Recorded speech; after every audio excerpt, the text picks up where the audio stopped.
часто ли мы задумываемся о бесконечности времени и пространства? Размышляем о природе человеческого существования и смысле бытия. Философ посвящает свою жизнь изучению этих вопросов, глубоко задумывается о природе добра и зла, морали и этике. Он ищет ответы, которые помогли бы ему и другим людям разобраться в тайнах Вселенной и смысле жизни. Есть какие-то проблемы, вот это и можно назвать философией. Неважно, это речь идет о античности, там, средневековье, там, новое время и так далее. Неважно. Но во все времена, если там нет какой-то проблемы человека, проблемы субъекта, проблемы свободы, проблемы истины, философии не будет. Философ, человек должен быть свободным.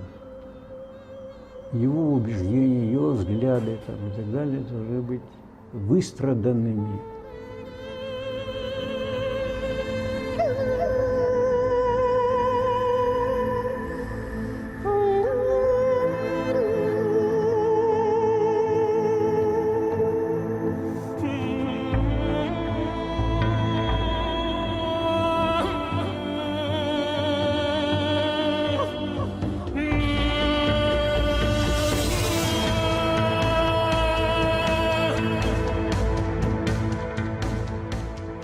Все течет, все меняется, и никто не был дважды в одной реке, ибо через миг и река не та, и сам уже не тот. Гераклит.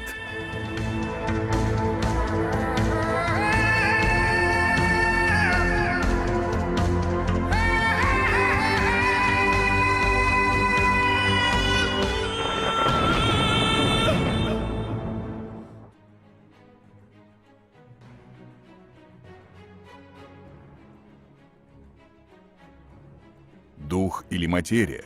В зависимости от ответа философы делятся на материалистов и идеалистов. Для идеалистов дух существует прежде природы, для материалистов, наоборот, первичен материальный мир. Посмотрим, какие же доводы могут выдвинуть материалист и идеалист, отстаивая свои взгляды. Введем двух условных персонажей. В чем смысл жизни, знаешь? Да, знаю. Хотелось бы узнать твое мнение. В том, чтобы познать и подчинить этот мир. Материальный мир. Что такое философия? Какие следы оставляют мыслители в бескрайних просторах человеческого познания? Этот фильм отправится на поиски ответов, исследуя жизнь и мысли выдающегося философа Мурата Юсуповича Келегова. Мурат Юсупович Келегов один из выдающихся деятелей ингушского народа, человек состоявшийся, имеющий очень хорошие принципы. Мне в нем нравилось то, что он всегда говорил молодым людям. Я не столько буду вас учить азам философии, сколько я вас буду учить, как жить.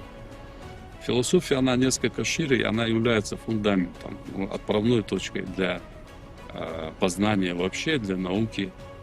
Вот. Поэтому эти люди, они, можно сказать, очень такие уникальные люди, единичные, можно сказать, экземпляры. И есть чему поучиться. Вот в беседе с ними всегда какой-то импульс получаешь, какой-то заряд получаешь, и на какие-то проблемы начинаешь смотреть, вот, может быть, с другой стороны.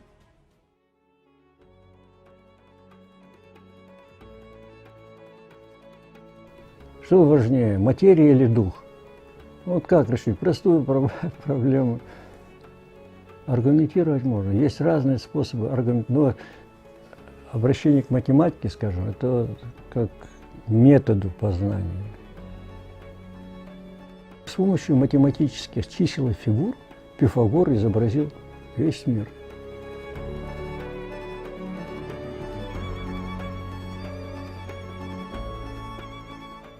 Я студентам, когда говорил про античную философию, И как они доходили до каких-то таких серьезных утверждений, хотя в то время не было каких-то там научных институтов, там еще чего-то. Они с помощью разума. Это были люди, которые все-таки не были там мифологами, там, астрологией, кто занимается и так далее. Нет, все-таки знание. Другое дело, какое знание? Эмпирическое, теоретическое.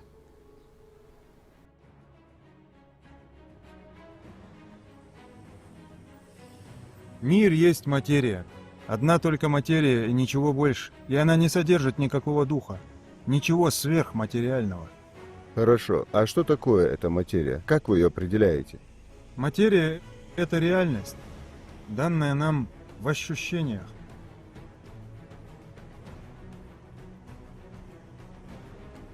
Кем данная?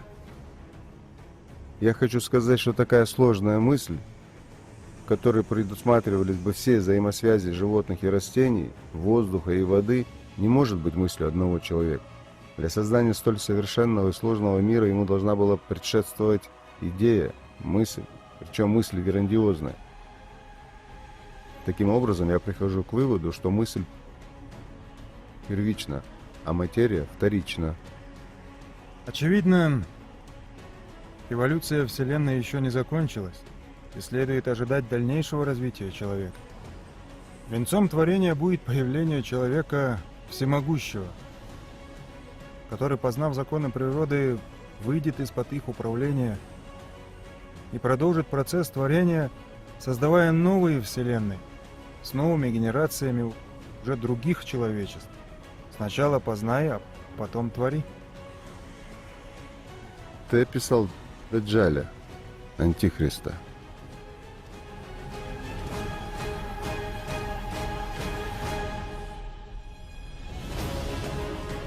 В общении с ним я часто ловлю себя на мысли о том, что вот действительно это понятие философии, как любовь к мудрости, она имеет конкретное выражение. Именно подход такой, что любовь к мудрости. И как раз в профессоре Келлигове вот это вот видно, потому что мудрость, говорят, приходит с годами, но вот здесь особая мудрость. Это мудрость, которая основана на философии, на особом мировоззрении, то есть особый взгляд на все. Поступив в университет, Мурат Юсупович быстро выделился своим интеллектом и неутомимым стремлением к знаниям. Его исследования в области философии вызывали интерес и восхищение. Как вспоминает Мурат Юсупович, встать на путь философского постижения повлияло то, что он оказался в кругу замечательных преподавателей того периода. С особой благодарностью и признанием говорит Мурат Юсупович об известном в Казахстане и в Советском Союзе ученом Касыме Халиуллиновиче Рахматуллине, о его замечательных и интересных лекциях, которые можно было слушать часами, не уставая. А по поводу учителя, я вот что хотел сказать. Вот когда я говорю, не тот, кто учит, а у кого учится. А чему должен учиться студент? Поступкам, морали, нравственным каким-то основаниям. Как студенты же не тоже критически настроены бывают в отношении преподавателей. Так что в этой ситуации важно было показать, что остаются люди, преданные своему делу. Вот людей, честно говоря, которые способны совершить поступок, я встречал, наверное, на пальцах можно руки пересчитать. Это серьезно. Когда все молчат, а ты говоришь. Когда все сидят, а ты стоишь. Это важно. Если ты сказал студенту, завтра утром вы должны быть. Я вас буду ждать. Я даже если война начнется, я приду. И не из-за них, а из-за себя. Потому что я пообещал, а как я не знаю. На ишаке я приеду, на верблюде, на лыжах. Я не знаю. Бежать я буду, но я приду. Это поступок. Если студенты, а они, даже самые, которые разгильдяи, они очень быстро улавливают, что этот человек настоящий. И если они видят, что ты хочешь научить, тебе прощают все. А кто твой учитель?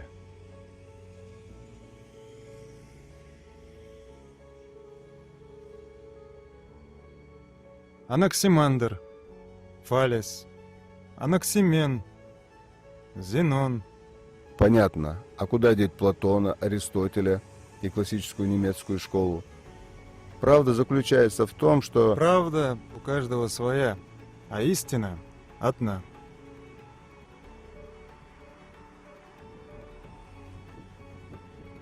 Древние греки считали, что если делить некую вещь до тех пор, пока станет невозможным это делать, то в результате последним останется атом. И это была истина тысячи лет. А сегодня мы знаем, что атом состоит из нейтронов, протонов, электронов, а они, в свою очередь, состоят из кварков. Вечные вопросы сопровождают нас на протяжении веков, и философия — это попытка ответить на них.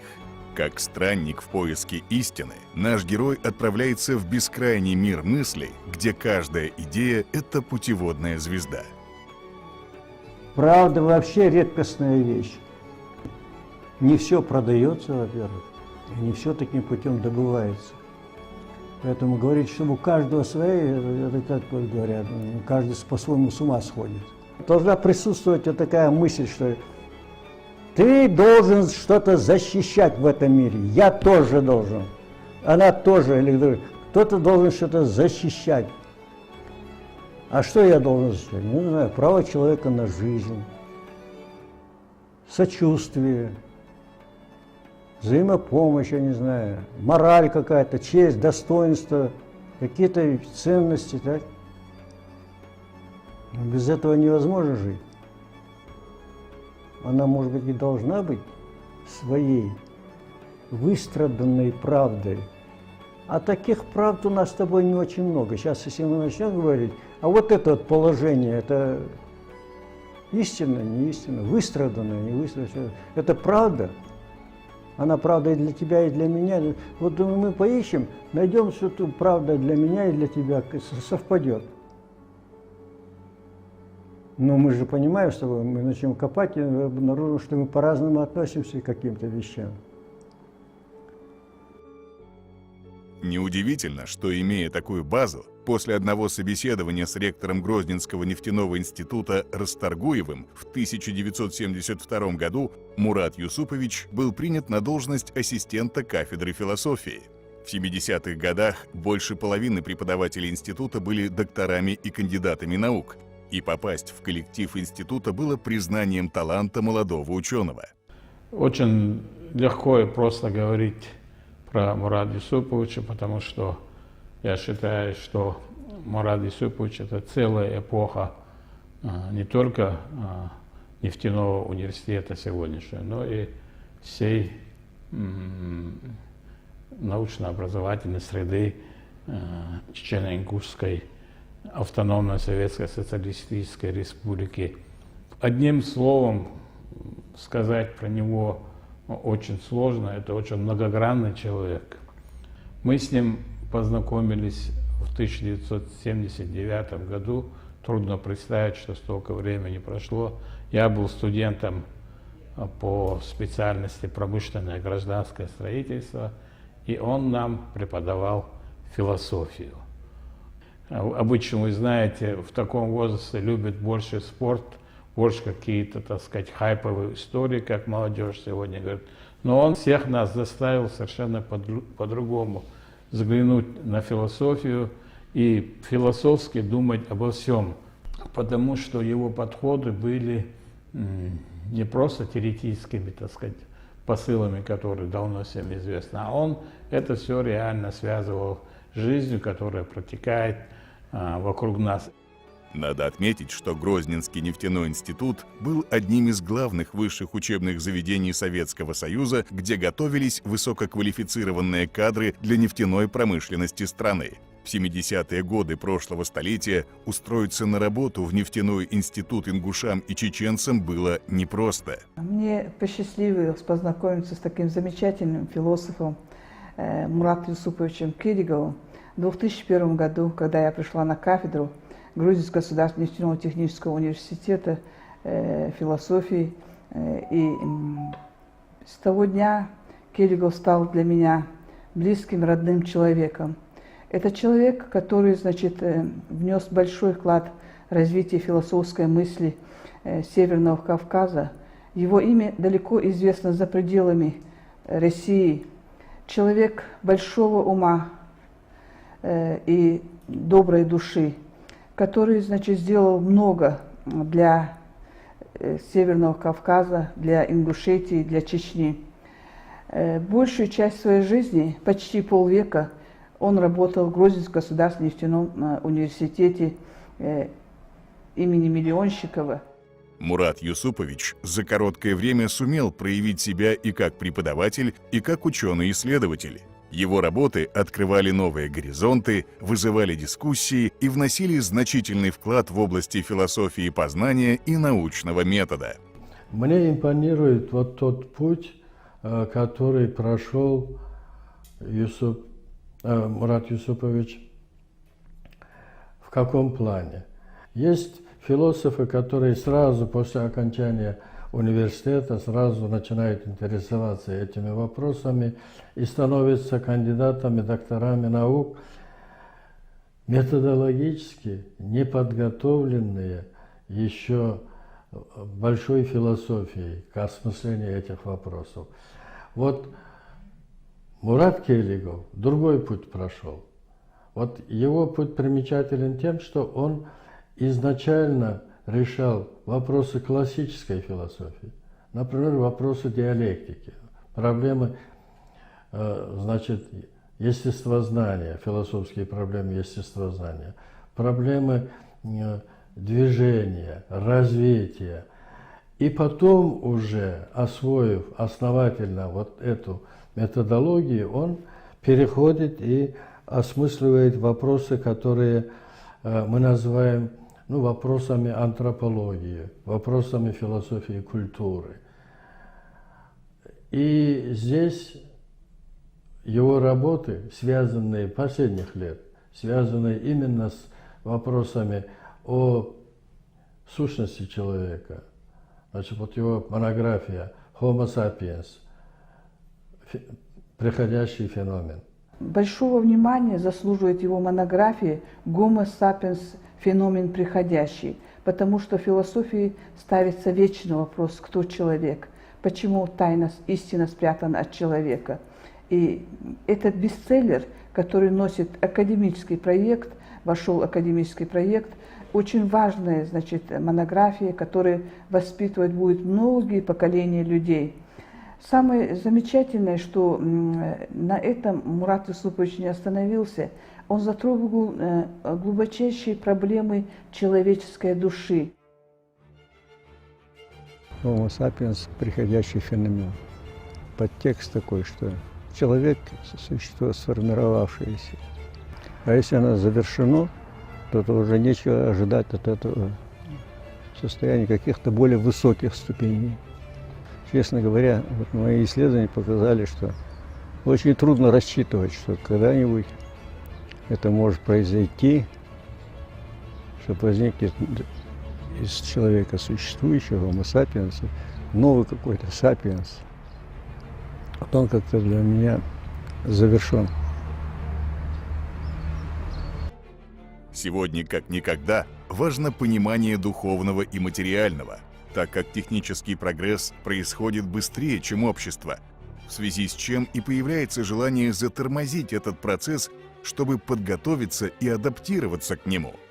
Но ящик Пандоры уже открыт, и остановить прогресс не получится. Искусственный интеллект – одна из самых быстро развивающихся областей науки. Он открывает невероятные возможности для улучшения качества жизни. Однако он также несет в себе потенциальные риски. Одним из таких рисков является возможное появление сверхчеловеческого искусственного интеллекта, который может превзойти человека по всем интеллектуальным задачам, стать враждебным к человечеству и начать игнорировать его интересы. Искусственный интеллект способен заменить человека? Мы уже выращиваем органы.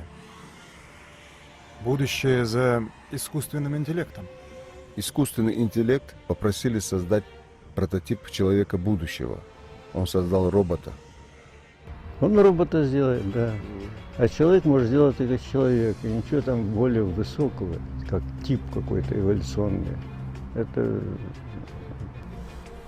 было бы странно, если бы человек делал существо более высокое, чем он сам. Он даже если делает его в техническом смысле, а по-другому не получится.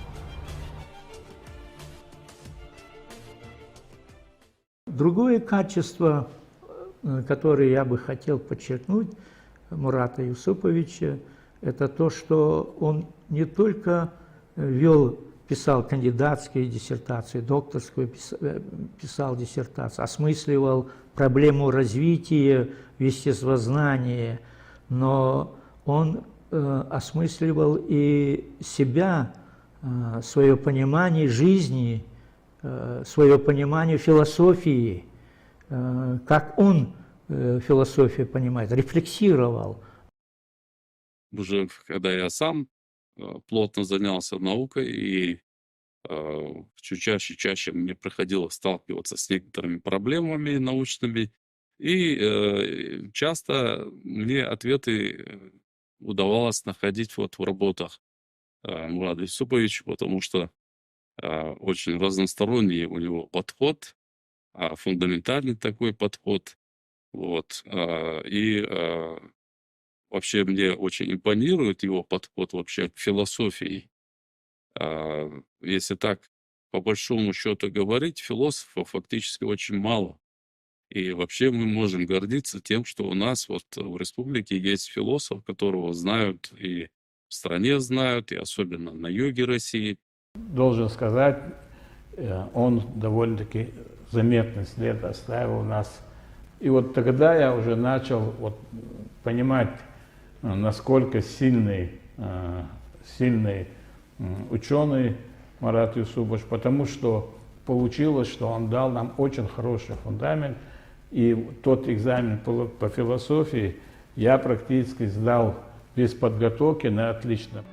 Профессор Келлигов оставил свой неизгладимый след в мире философии и науки, обогатив наши знания и наше понимание мира. Сегодня мы можем констатировать, что работы Мурата Юсуповича как исследователя и философа остаются источником вдохновения для будущих поколений. Несколько лет Мурат Юсупович был по моему приглашению, лет 5, был, значит, председателем Государственной экзаменационной комиссии по специальности философия у нас в университете. 5 лет подряд ездил, участвовал, помогал, очень доброжелательно поддерживал наши государственные экзамены, значит, профессор Келлигов. С Мурадом мы познакомились в библиотеке национальной лично, а до этого я, конечно, его знала, и знала прежде всего через его жену Розу Келлигову.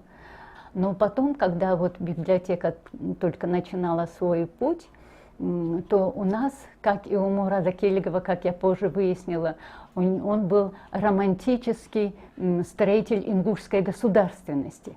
Вот я могу то же самое сказать и о работниках библиотеки, о нашем директоре, что мы тоже были в то время романтическими строителями библиотечной деятельности. И на этой почве, видимо, мы очень даже сошлись, тем более, что у Мурада, как я знаю, потом, как это выяснилось и дальше в его жизни, его принципом жизни была презумпция порядочности. Презумпция порядочности, она очень нас прельстила и прельщает до сих пор. Это значит Платон, который говорил, философом нельзя быть всякому. Философия не нужна ни тирану, ни деспоту, ни толпе. Философия не нужна. Она для избранных, для единиц. Такая аристократическая наука. Но не только. Я со студенческих лет запомнил, читая Платона, вот одно выражение. А что вообще невозможно, что для философа, чтобы он был философом? Нельзя. Он говорит, нельзя быть подлым это не для философа. И это на всю жизнь мне впало. И я пытался в своем поведении, в реальной жизни, не быть подлым. Я мог быть жестким, громким, тихим, я не знаю, где-то еще каким-то, да, но не подлым. Если я подлый, я так понял Платона, значит, я не философ, я не могу быть подлым. Ну что, всем, как бы сделать? Вот тогда, может быть, можно было, чтобы такие люди были, чтобы не подлые были. А где их мы возьмем с тобой?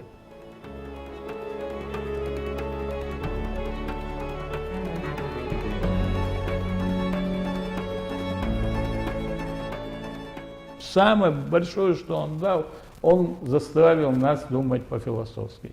Я думаю, это многие скажут, кто внимательно слушал и посещал его лекции. Вот это самое главное. А потом, то, что он говорил тогда, потом ты начинаешь все это осмысливать, а я вот иди к столе. То, что он говорил и то, что он делал, это, конечно, вещи были абсолютно совместимые и понятные. Я думаю, Это хорошо, что ты думаешь. Это очень полезное занятие думать.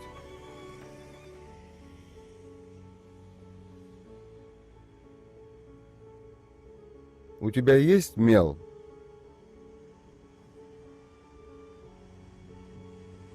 да. У меня в кармане есть мел.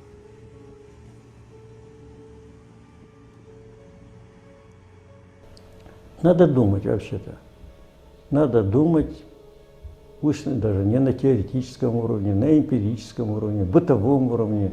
Есть мудрость философская, а есть мудрость бытовая, есть мудрость каждого человека. Так что мудрость – это предупреждение, это способность человека не создавать проблемы, не делать что-то, не продумав, не обдумав. То есть мудрость, она как бы сложнее. Вот рационализм – это ты делаешь все, ты можешь, если твоя мысль способна подняться куда-то, ты поднимаешься вместе с этой мыслью, или эта мысль поднимает тебя.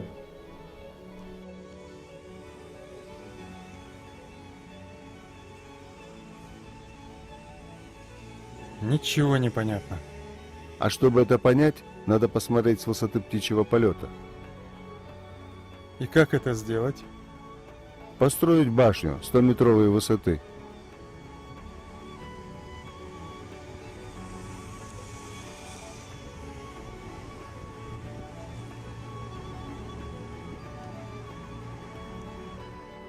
Чтобы увидеть далеко, надо высоко подняться, ведь познание оно трехмерно, и в высоту, и в глубину. Не только своими открытиями, но и своим личным примером Келлигов вдохновляет молодое поколение философов. В его последних работах звучат вызовы к новым идеям, к более глубокому пониманию философии. Я всегда и студентам это говорил, что надо какую-то цель иметь. Надо что-то себе создать, даже если чего-то нет. Цель. А обычно, когда спрашивают, цель есть, да, закончить институт, найти достойную работу, да, ну какие это цели-то? Это одно и то же сказать. Надо вот каждый день кушать 3 раза, это. Молодой человек должен быть всегда целеустремлен. Он должен куда-то все время подняться, не куда-то, а вообще подниматься и подниматься. Вот как лестница какая-то, которая не кончается. Надо все время пытаться подняться выше. Для меня это было важно. Причем я не хотел подниматься выше кого-то, я хотел подняться выше самого себя. Вот для меня это было принципиально важно. Так что пока держишься, можешь держаться, надо подниматься до каких-то ступеней, чтобы потом было легче. Истинная реальность – это не то, что мы можем потрогать руками. Это своего рода неиссякаемый мир идей и ценностей, который глубже и значимее материи. Основательное строение. Да, основательное. Согласно идеализму, все, что мы испытываем – отражение внутреннего мира. Идеализм также важен для личностного роста и саморазвития. Комфортная лавочка. Я верю, что моральные идеалы и выбор могут сделать жизнь лучше. Посредством идеи мы подчеркиваем силу мысли и возможность изменения мира через изменение мышления. Удобная тропа. Да, удобная. За таким пониманием реальности стоит стремление к духовному развитию и самосовершенствованию. Находит отражение в самореализации человека в обществе и его вкладе в культурное наследие.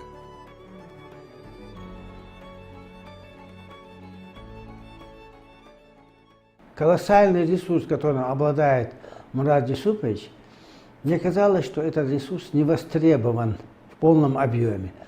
Мы не смогли, и пока еще и не получается у нас использовать ресурс таких выдающихся людей.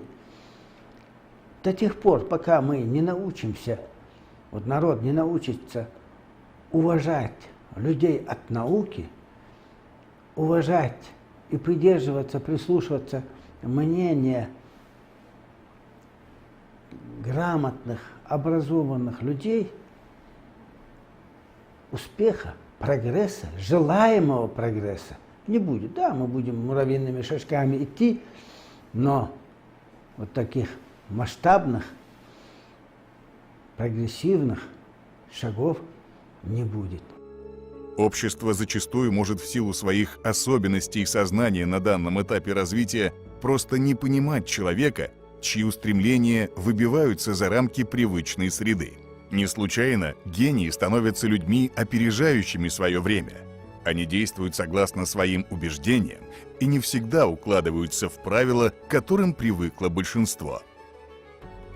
Мурат Юсупович принимал активное участие в проведении Северокавказским научным центром высшей школы научных конференций по философии и был взыскательным членом редколлегии журнала «Известия вузов» «Северокавказский регион». Готовил материалы о развитии науки и образования в Ингушетии для энциклопедии народов Юга России. Более 20 лет публиковался в журнале «Научная мысль Кавказа». Келлигов был связан с рядом крупных ученых. Это и остро-ироничный мэтр по проблемам сущности культуры Всеволод Евгеньевич Давидович, непревзойденный знаток истории и философии Вадим Полиенович Яковлев и маститый методолог, диалектик Артавазд Михайлович Миносян. Сам Мурат Юсупович внешне спокойный, немногословный, в критических ситуациях всегда действенен.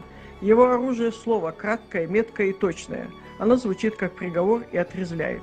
Он состоялся как личность, как человек, занял достойное место в ряду известных философов и получил право поделиться с коллегами и читателями своими собственными размышлениями о смысле бытия и сущности человека.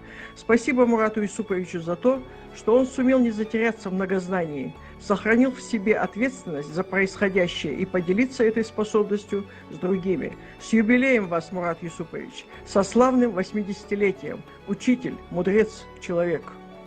Это очень высокого класса специалист, и его работы, они известны.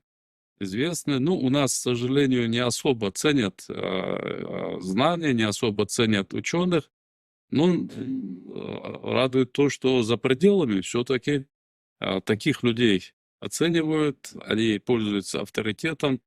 Он глубоко осмысливал проблемы развития естествознания в области химии, физики, биологии, математики. Не только осмысливал и рассматривал, давал свою авторскую концепцию понимания, формирования идеи развития через конкретные науки. Это такая очень серьезная, основательная работа. Как-то в одном кабинете работали 3 профессора. Мужухоев Макшарип Багаудинович, Чапанов Магомед Иванович и Келлигов Мурат Юсупович. И я намного моложе этих специалистов. Я к ним захожу в кабинет, и я вижу цвет ингушской интеллигенции, мудрости. Я говорю, я представляю, каково вам. Наверное, вам ни днем и ни ночью не дают покоя люди, которые приходят советуются с вами, как устроить жизнь, как улучшить государственное устройство, как воссоздавать институты власти и как они должны функционировать. Они улыбнулись иронией, а потом Макшари Багаудинович говорит: вот Ахмед говорит, ты говоришь, говорит, и сам знаешь, говорит, никто у нас ничего, говорит, не спрашивает. Ингуши абсолютно не интересуются, говорит, наукой и абсолютно не интересуются тем, что происходит. Ну, нас вот связывает то, что мы на Северном Кавказе пытаемся культивировать философию. Но считается, что наш вообще-то регион, Кавказ, это родина мудрецов, что философия здесь, она доступна, привычна многим народам, народностям нашим. Но по большому счету, как наука, философия, конечно, мы на периферии вот той классической философии, европейской философии, китайской философии, индийской. Все, кто здесь отдают свои усилия во имя философии, во имя образования, во имя философии как науки, их не очень-то много на Кавказе. У Национальной библиотеки Республики Ингушетия имени Джамалдина Индиева с Мурадом Юсуповичем Келиговым очень давние отношения, дружеские и такие партнерские. В процессе нашей деятельности мы часто обращаемся к нему и советами, он делится с нами своими мыслями, советами, размышлениями, приходит на мероприятия. Он участвовал в мероприятии, посвященном Идрису Базуркину у нас в библиотеке, был ведущим этого мероприятия к столетию. Знаете, мы очень долго с ним общались. Очень долго, неприлично, я бы сказала, долго, потому что хотелось его расспросить обо всем. Вот, биография, которую прожила, это просто удивительная биография, которая вместила в себя столько событий. На самые разные темы хотелось с ним разговаривать. Я понимала, что пора честь знать, потому что он после болезни, после ковида, ему было тяжело, он устал. Мне ужасно не хотелось расставаться с ним, хотелось говорить. Захотелось быть просто его ученицей, вот честно. Хотелось стать его ученицей, я бы завидовала его ученикам. Вот, и хотела с ним быть. И вот, вы знаете, еще студенческие годы одна из его студенческих работ была на тему бессмертия человека и человечества.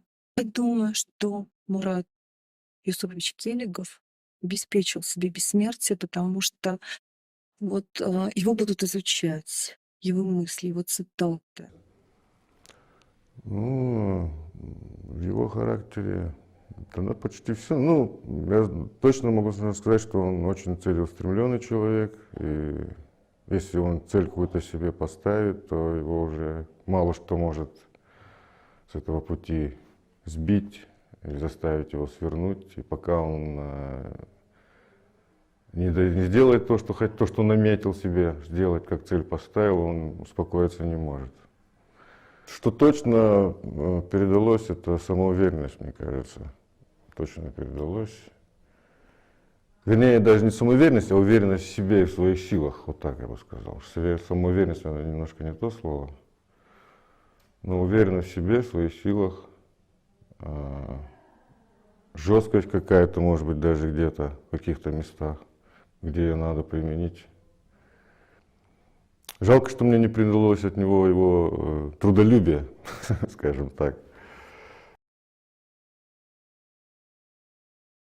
Главное в общественно-политической деятельности Мурата Юсуповича Келигова – это написание проекта первой Конституции Республики Ингушетия и подготовка ее широкого обсуждения. Вся организационно-методическая работа по формированию первого парламента Ингушетии также связана с Муратом Юсуповичем.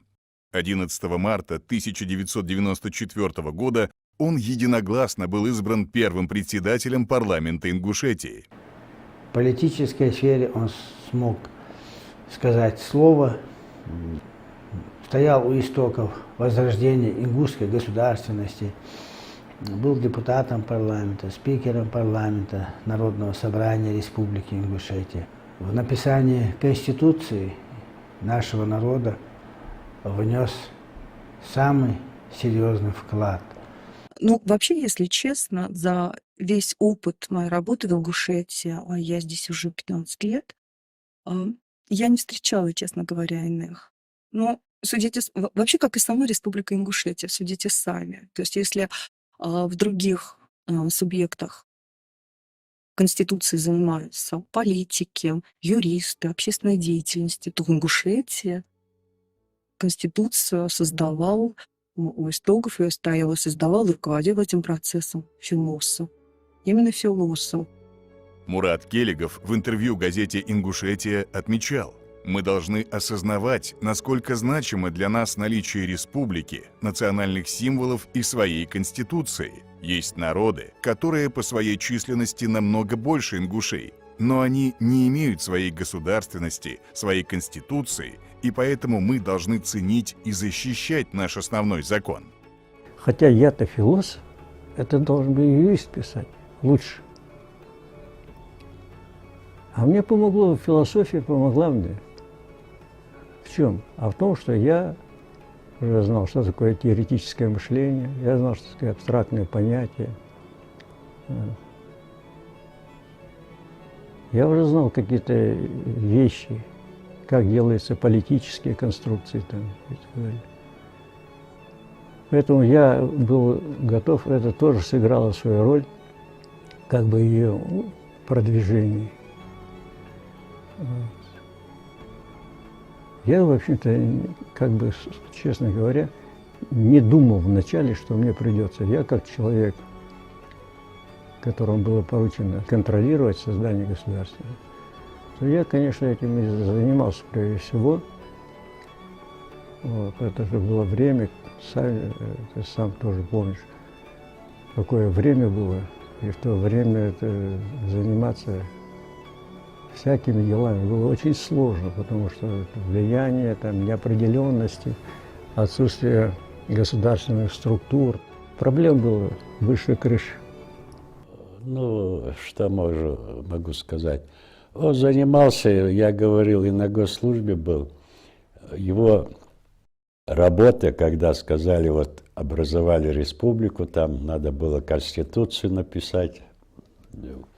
Ждали из Москвы, приедут там из Госдумы, там помогут написать.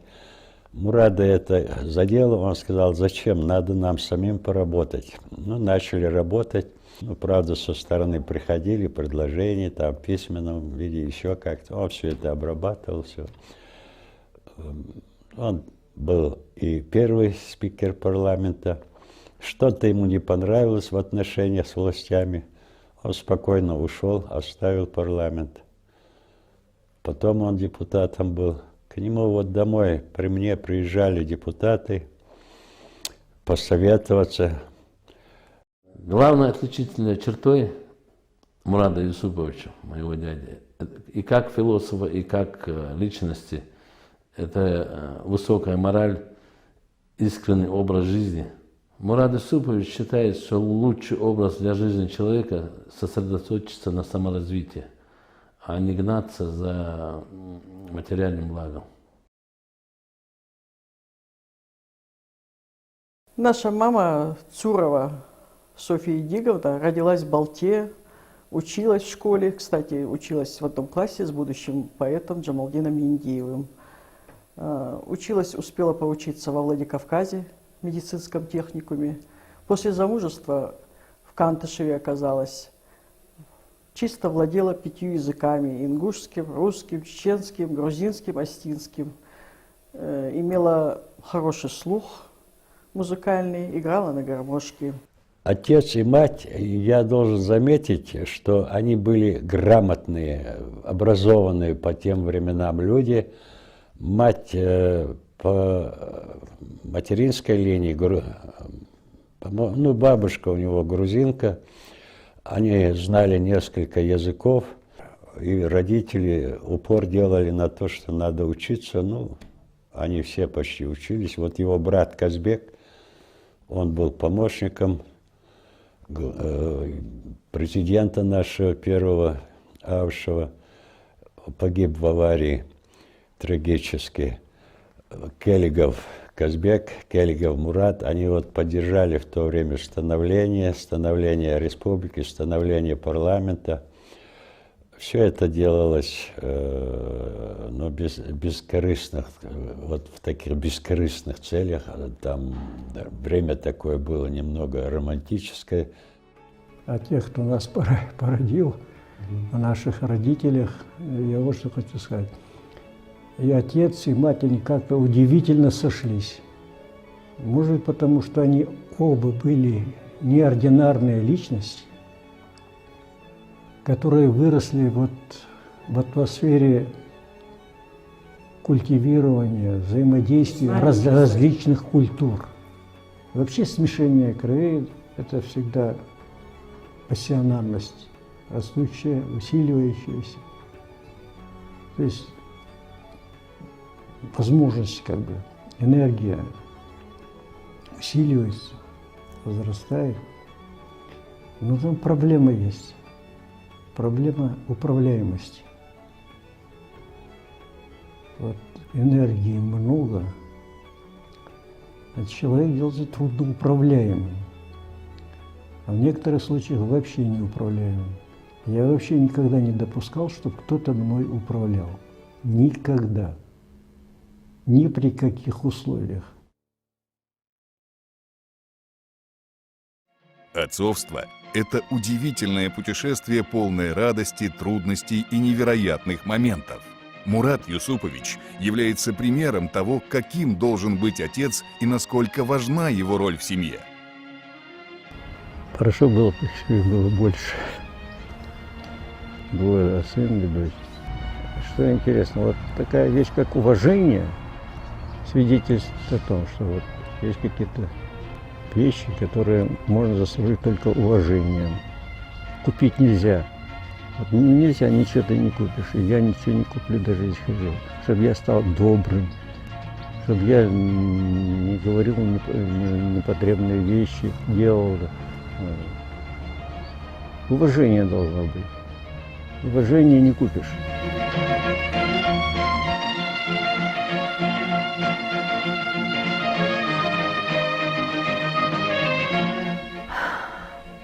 Об отце могу сказать, вот если бы мне нужно было бы охарактеризовать его одним словом, это слово было бы неповторимый. Неповторимый человек, уникальный, феноменальный и неповторимый. Он в своей судьбе совершил такой кульбит невероятный, будучи рожденным в 1943 году военным, высланным, соответственно, со всеми ингушами в Северный Казахстан, выросшим в небогатой семье, средним ребенком в многодетной семье. В 28 лет человек защищает кандидатскую диссертацию по философии. Ну, для меня это какой-то невероятный. Он для меня второй Ломоносов, который пешком за учением шел в Москву. Вот такой же примерно, такого же масштаба примерно скачок совершил отец. И такие скачки, на мой взгляд, люди совершают только тогда, когда идут за своей звездой, судьбой, призванием настоящим. И эта звезда, конечно, для него это философия.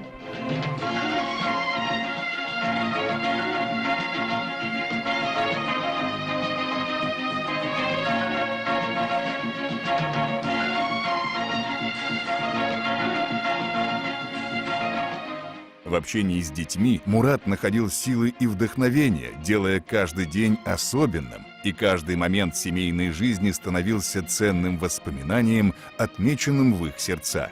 Спасибо, папа, тебе за то, что ты вообще не то, что дал мне жизнь, а что вот я считаю, что все в жизни, то, что мы имеем, я, там, вся наша семья, это все только благодаря тебе. папа. И ты очень сильно постарался, и несмотря ни на что, все могло бы быть намного хуже, а я считаю, что все вышло, в принципе, довольно-таки неплохо. Конечно, родители отвечают за своих детей. Это естественно, нормально, что так устроено все. Вот. И поэтому до какого-то момента родители действительно, буквально, можно сказать, должны быть рядом с детьми, примеры какие-то там показывать, какие-то действия, как надо поступить в том или ином случае. Одним словом, родители отвечают за детей.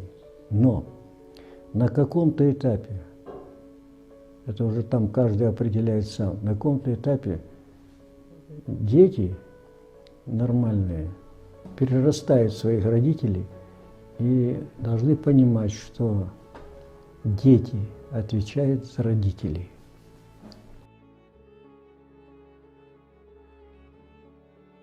Мурат делился своими уроками и ценностями, строя наследие, которое будет жить в его детях и внуках. Его советы и рекомендации пригодились детям на всю жизнь, закалили и сделали более ответственными и дисциплинированными. Отец очень хотел, чтобы я занималась, чтобы мы занимались спортом, и брат, и я, потому что считал всегда, что спорт – это очень серьезное воспитание характера, это так и есть. Поэтому отец отвел меня на спортивную гимнастику, и там действительно характер воспитался очень прилично. Ну, помимо того, что у нас была огромнейшая, естественно, библиотека, и я в этой библиотеке жила. Он не просто отец, но и наставник, дарящий своим детям знания и ценности, необходимые для жизни. Отец во мне видел всегда схожесть с собой, видел во мне стремление добиться чего-то, к знаниям, к какой-то успешности, какой-то самореализации. И поэтому вот этот момент я помню, как мы идем с отцом по вот этому разбитому городу, все разбито, трупы, собаки, кошки и так далее. И он меня держит за руку и вот этот вопрос задает: ты хочешь поехать учиться в Москву? Я сказала: да, хочу. А ты знаешь, зачем ты хочешь туда поехать? Я говорю: знаю. Я говорю: ну тогда поедешь.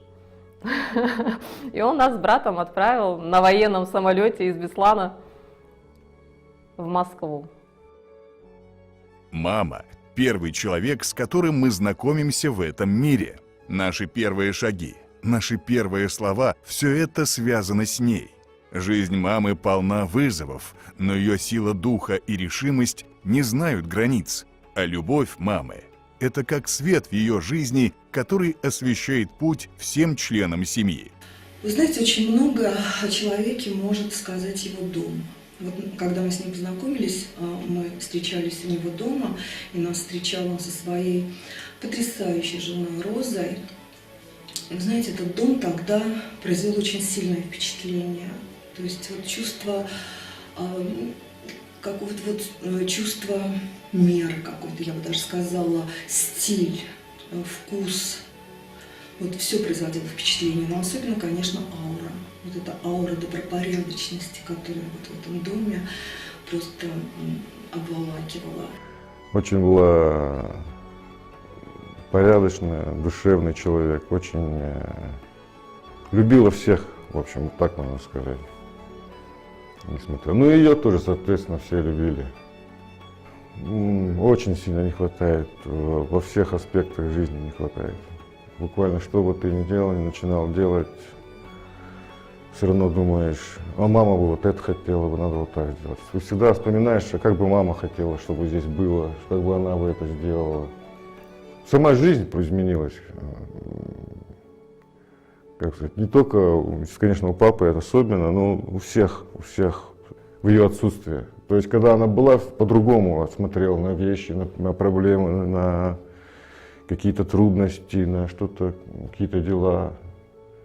То есть она как бы своим просто присутствием давала какой-то, ну, я не знаю, особый взгляд для всех членов семьи на жизнь, на проблемы, на какие-то вопросы. Каждая морщинка на лице мамы – это история, а каждая рана – это урок, который сделал ее сильнее и мудрее.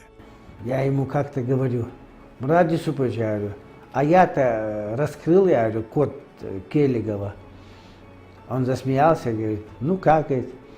Оказывается, я говорю, это очень простой код. Код вашего успеха, я говорю, заключается в том, что у вас прекрасная супруга, которая была рядом с вами и в тяжелые времена, и в часы лишения. За каждым гениальным мужчиной стоит незаметная, но выдающаяся женщина, которая создала условия для того, чтобы он стал вот таким, каким стал. Поэтому у Мурата Юсуповича прекрасные дети.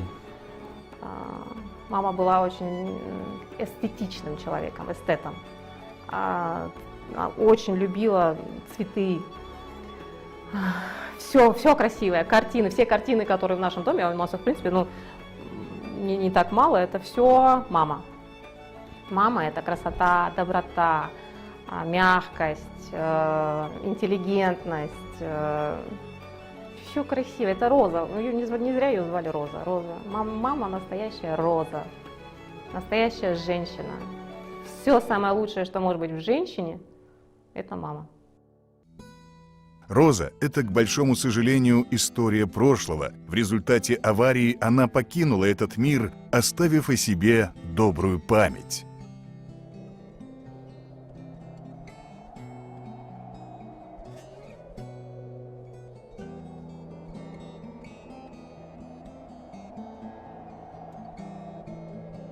Как же все хрупко.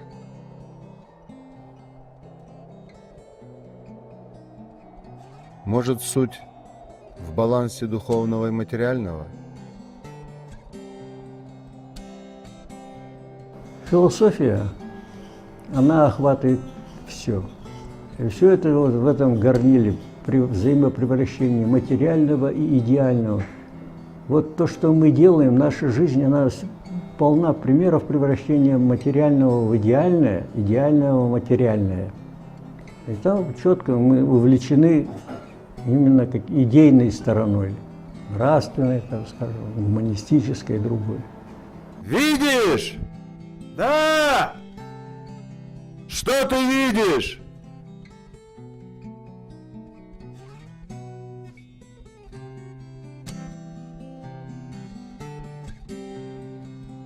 Я вижу закат.